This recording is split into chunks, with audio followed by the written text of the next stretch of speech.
300 школьников и студентов приняли участие во всероссийском массовом соревновании по спортивному ориентированию «Российский азимут-2019».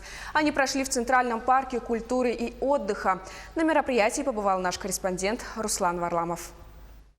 Данный вид спорта появился в нашей стране относительно недавно и уже быстро развивается. С каждым годом находит все больше участников. В нем участвуют как профессиональные спортсмены, так и любители, в том числе и дети школьного возраста.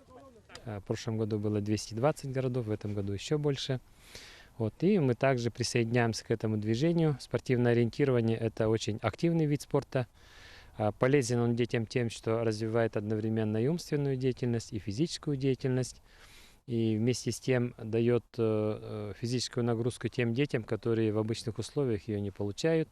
А здесь они в поисках контрольных пунктов, пока бегают по карте, получают достаточную физическую нагрузку. И этого даже не замечают, потому что они заняты другим. На старте каждому выдают карту с локацией контрольных пунктов.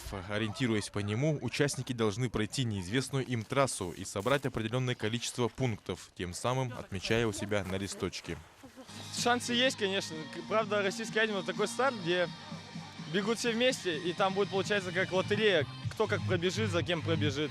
Кому как повезет, можно сказать. Но если ты, конечно, правильно поставишь тактику свою и правильно пробежишь, тогда, в принципе, можно, конечно, победить в любом забеге с любыми спортсменами. Как отмечают участники, в спортивном ориентировании интеллект важнее физических данных и выносливости. Это скорее интеллектуальный вид спорта. Соревнования проводились во всех возрастных категориях, большинство из них школьники и студенты. Кстати, школьникам, занявшим места, прибавляют дополнительные баллы к экзаменам ЕГЭ, что может помочь при поступлении в учебные заведения. Это самое масштабное соревнование в моей жизни. Оно играет очень огромную роль.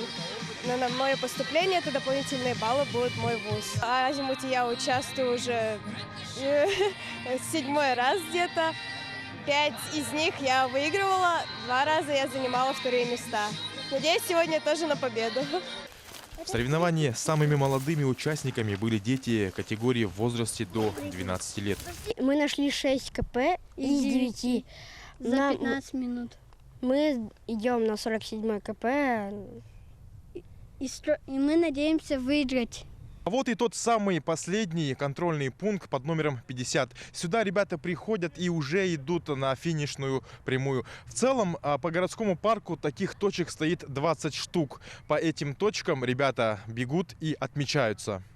Российский азимут-2019 – это самое масштабное и многочисленное соревнование по спортивному ориентированию в мире.